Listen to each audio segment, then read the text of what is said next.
best of meeting minds, and we have to do it a little bit differently. So go. This week on Meeting Minds, okay, you guys, look, here's the deal. We have had over the couple years now, we've had an incredible group of guests join us, and I got to tell you guys, nothing brings me more happiness during my week than to have these weekly podcasts with the people we've got. In fact, I'd like to start with a boom. I absolutely adore. He's a fantastic meeting professional. He's a great guy in our industry, but he's a genius, and he just so happens to have been one of the starring characters in the Fire Festival documentary on Netflix. Andy King is a prolific genius in our industry. He's done stuff for DiCaprio and massive things. His big thing is carbon neutral events. Anyways, I'm not going to get into that. I just want you guys to see a little snippet from Andy King on Meeting Minds. Fire Festival broke every record of success.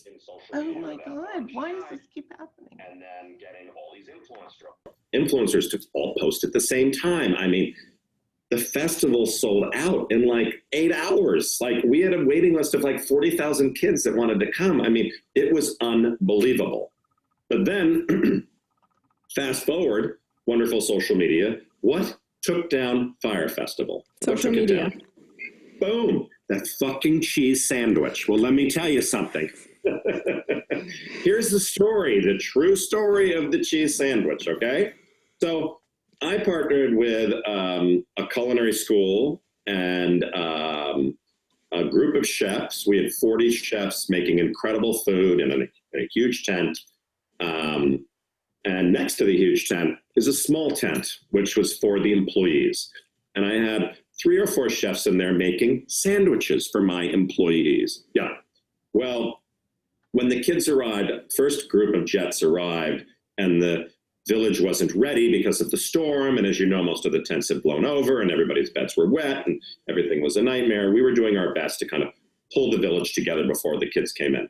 Well, we had 600 to 800 attendees that were at 2 resorts nearby getting bombed all day because I couldn't think of anything else to do but feed them, let them drink, and let them swim and do whatever. So they arrive into the village, and I'm there doing my best to kind of keep life moving. And I look over, there's a cute couple, and the girlfriend's completely bombed. And I said, oh my God, you two, you need to eat something. Like, this is not healthy. This is a liability. Like, and they're like, I don't know what's, I said, listen, see that little tent over there next to the big tent? That's the employee tent where they'll just, there's a chef over there named Max. Just ask him to say, Andy said we could come over and you could give us a sandwich. Done, fine. And then I walked 10 feet, another couple. Oh no. And I'm like, oh my God. And she's practically throwing up, or so is he. And I'm like, listen, guys, follow that couple right over there and go get a sandwich. You guys need to eat something. We're serving this amazing meal around 8 o'clock, but it's 5:30 or whatever. So I think you need to. And they said, oh, okay, fine. One of my wonderful employees managed to take one of the Jeeps and back over the main water line coming into the entire cook tent area. And there was a geyser shooting up 500 feet into the air. So I got a little preoccupied for like 10 minutes. When I turned around, there were 600 kids in line for that fucking sandwich. And I'm like, oh, no. So I'm sending everybody, just go up and down the line and tell them, like, that's not dinner. Like, dinner's coming in 2 hours. To keep it together. Oh, yeah. And then I could just see the iPhones are coming out. They're opening up the styrofoam container and click, click, click. And and I knew at that second, and I got a call, Andy, keep in mind, guys, Blink 182, Little Yachty, I don't know, all of our top acts were 10 minutes away on Nassau, ready to come over. We had a $2 million stage that cute Luca from Italy had built. I mean, we were looking great. And oh no, the cheese sandwich went viral, and then boom, the first manager of Blink 182 calls it. Doesn't look safe. Now there's no food. We're not coming. Boom. Another manager called. Boom. And it just was the domino effect. And it all crumbled because of social media and the cheese sandwich. Okay, so obviously Andy and the cheese sandwich is got to be one of my top favorites. Yeah, but the best piece of that, okay, as we're talking about takeaways from all of these best pieces of Meeting Minds, the power of social media can be used for good. Make sure it's harnessed and used for good, and you give people ways to use social media effectively for your events, Instagrammable moments, so that they're not taking pictures of cheese sandwiches. Totally. Which brings me, when you talk about positive moments, it leads me to Chester Elton. Ooh, he was good. He was really good. And I'll tell you what, guys, when it comes to leading with gratitude and really leading with heart, Chester has got it right. Check this clip out from Chester Elton on Meeting Minds. In whatever industry you're in, if you've been leading with gratitude and your people trust you and you trust in them, it creates what Amy Edmondson at the Harvard Business School talks about, psychological safety. You're safe to innovate. You're safe to ideate. So that when you have to pivot, you have to be nimble, you have to make that quick change, everybody buys in right away. And you can make those changes to digital, to parking lot, to big online events, whatever it might be, to keep your people engaged, keep doing what you do to bring such wonderful events and information to people that changes their lives. Obviously, Chester speaks in front of tens of thousands of people a year. Mm-hmm. In fact, I think his reach is only getting bigger now that we're kind of in a post-COVID world. Well, everyone's looking at ways to find gratitude in normal situations that aren't feeling normal right now and aren't feeling very grateful for. You're looking for ways to have gratitude in all of that. Okay, next up, David Adler. From Biz Bash. Yeah, and he's going to talk about like the importance of collaboration and that an event is more than just organizing. It's collaborating artists and people who are really skilled. Check this out. What is an event, first of all? An event is a conference, a trade show, a party, a festival. It really is the way humans gather in any way, shape, and form. In fact, when 9/11 happened in New York City, while the big commercial events didn't happen, there were more events than ever because people wanted to gather. And that is kind of it's part of the core of, we need food, shelter, clothing, and we need socialization. And people want to gather, especially in things. So I believe that event organizers cannot be just event organizers and worry about logistics anymore. They have to be collaboration artists. They have to be taking their audience in one way and making sure that they talk to each other, because when people talk to each other, things happen. The most powerful word in the English language, I've stolen this from somebody else, it's not my original idea, is the word let's, L-E-T''S. Because whenever people get together, they say, let's go to lunch, let's go to dinner, let's hook up, let's start a revolution, let's get married, that kind of thing. And so when people talk, they get together. So if you are on a stage and you're just talking at someone and don't give the audience the ability to connect, you're going to lose the let's.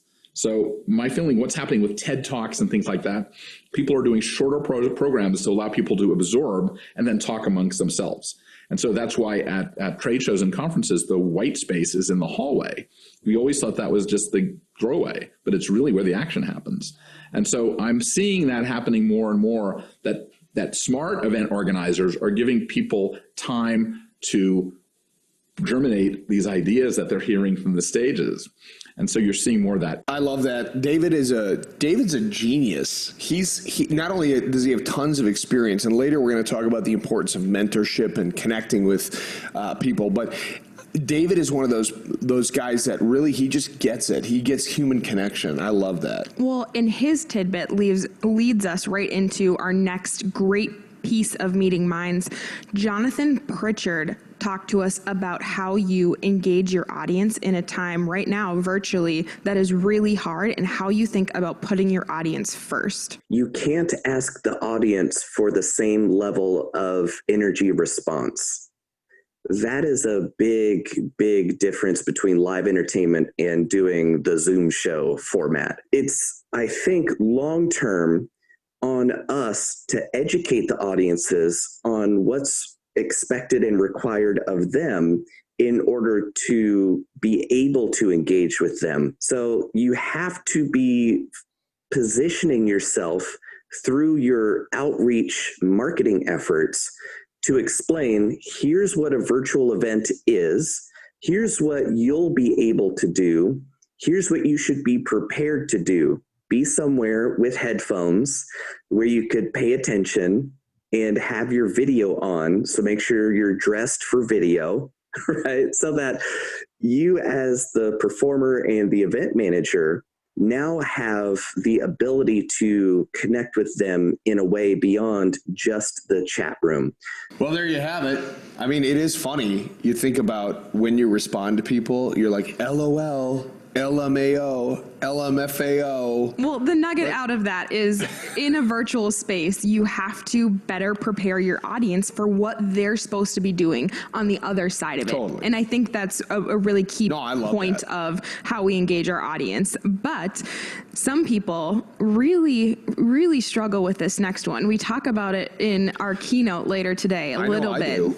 And Kristen Banta had a great podcast talking about that you have to be willing to be hated. For anything great to be achieved, we have to be willing to take a risk. We have to be willing to be hated. We have to be willing to have some people say, I don't like that. So to reflect back my earlier comment of it's okay. We have to be willing to be okay with not being everyone's favorite. And, you know, we can't be too precious about the work to where we're not able to accept that. To me, that's a great sign of success, you know, and if people are having an experience or discovery, or they can leave with a changed opinion, even better. I tell you what, it is not easy, especially when you know that people are not going to like your idea. It's hard.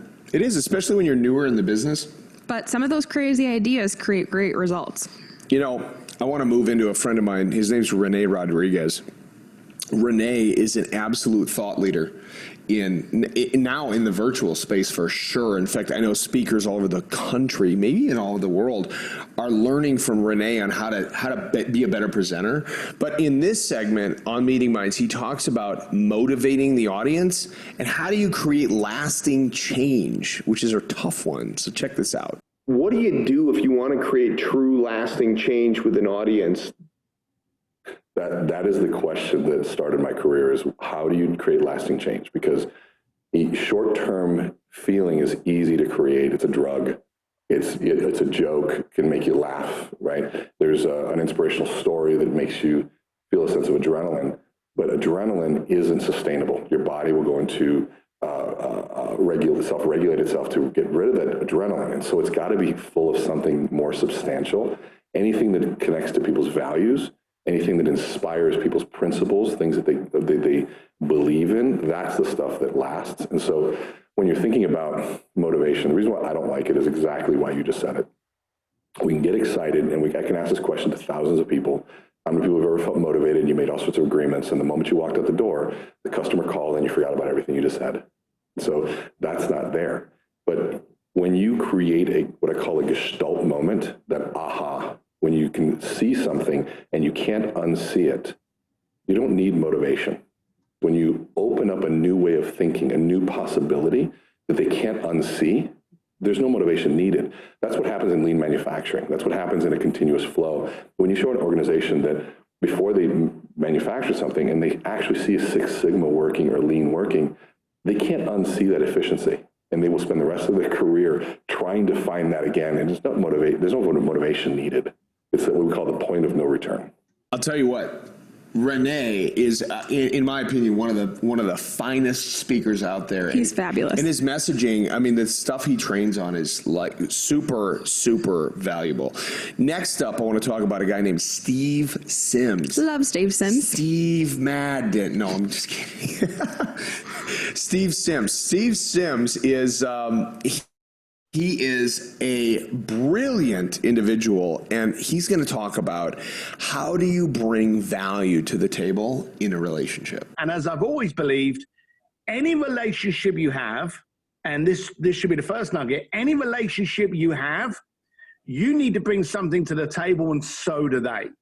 Now, this could be they challenge you in business, they light you up with motivation, they make you smile. But anyone in that world that draws you down, all of the naysayers sitting in the corner going, oh, you can't do that, they need to be out of your life because they're holding you back, they're not holding you up. It's hard to argue with that. I mean, we all have people in our lives who have said, nah, you can't do that, or that wouldn't work. I mean, I hear it regularly. Well, that's one of the reasons our core values at IDCOM are positive, creative, and effective. If there's people all the time saying nay, you're not positive, creative, or effective. Yeah.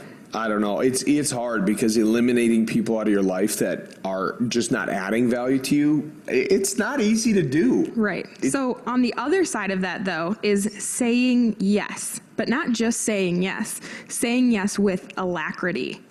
Right, which is a word I learned from Keith. From this podcast. From this upcoming episode, or this upcoming clip. Check it out. Just say yes. So my friend Dan Friesen gave this to me. I think it came from Mike Mandel. It certainly isn't mine to begin with, but just say yes. And then the caveat to that is, and then do it with alacrity.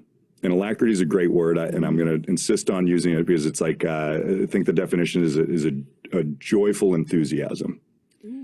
So because I was going to say, you're not allowed to make up words because I'd never heard that word before. I had to look it up too. Hang on, you said alacrity? Alacrity. Alacrity. Yeah. And that's to do it with joy. Like a joyful exuberance. So this came about in my personal life. My wife, then my fiance, I think it was like the royal wedding was happening. And she asked me, she was like, hey, could you, she was like, hey, do you want to wake up tomorrow and watch the royal wedding? And everything inside of me said, absolutely not. I mean, there is at no level, at no point in my life, no way can I comprehend why I would know. I mean, the answer is a strong no. But by living by this theme as it was imparted upon me, I said, yes, absolutely. So the next morning, I think it was like a 4 o'clock wake up. Yeah, you got to get up early to watch the royal wedding. Yeah, it was ridiculous. It was 4 o'clock. I mean, nothing, that whole world doesn't make any sense to me. It doesn't interest me. There's no intrigue for me over there, but it was important to her. So I said yes, right? But then you don't say yes and then do it and be like, hey, waking up in the morning. Yeah, like, oh, do you really want to do this thing, right? Yeah. Then you take all the joy out of the experience. So I woke up, I was painfully hungover, by the way. I was probably out with you, Charlie, the night before. and we wake up and she's not even up yet. And I have to go starfish in the shower to get myself together. You know what I mean? But I go outside, I put on a suit, I cook her eggs, tea, pour champagne, and then go wake her up. No way. Get out of here. You're making the rest of us look bad, man. Here's the thing. First of all, if you knew how bad I am at being married, you wouldn't worry about this at all. That makes me feel better. Yeah, for sure. Now, this is a story, This is a story where, the point is, this was taught to me. Okay. I didn't come up with this. I didn't invent this. It was taught to me. And I had to channel it to do something I didn't want to do and do it well. And if that isn't event planning, I don't know what is. Yeah, absolutely. That was fabulous. I continue to think about that all the time. I mean, just the other day over the weekend, I had said yes to something. Following day or so, wasn't joyfully ready for it. And I still think about that clip to this day. No. I said yes, and I need to do it with alacrity. That's hard because sometimes you'll be like, all right, fine, I'll do it. But I'm not going to be happy while I do it. So you'll be miserable while I'm making you miserable. No one wants that.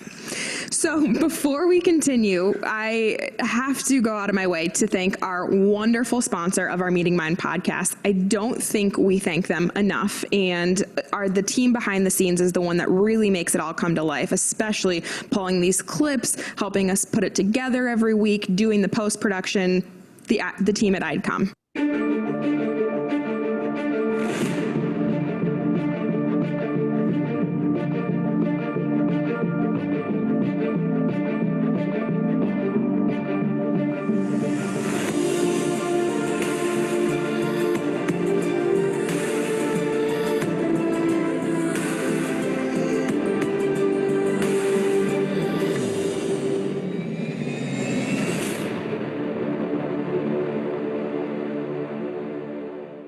Next up is Brad Lee. He's going to talk all about the people in your life. You're going to love this clip. Check it out. If I got online every day and talked trash about meeting planners, well, then all the meeting planners aren't going to like me. clearly. Do I really want the meeting planners to like me if I don't like meeting planners? Not really. No, so all the meeting planners would stop watching me, stop following me, stop talking to me, which is exactly what you want. I'm just using that to make the point. Most people are so afraid of the hate that they can't find the love. So if you just love yourself and you be yourself and you be authentic and you be a good person, obviously, you're going to attract the people that love you because of you. And if you attract people on any other basis, it's temporary. It's going to crash. It's going to be faulty. Not only is Brad a great CEO, but he's a thought leader, and I really like that. So big thanks to Brad for being on the podcast.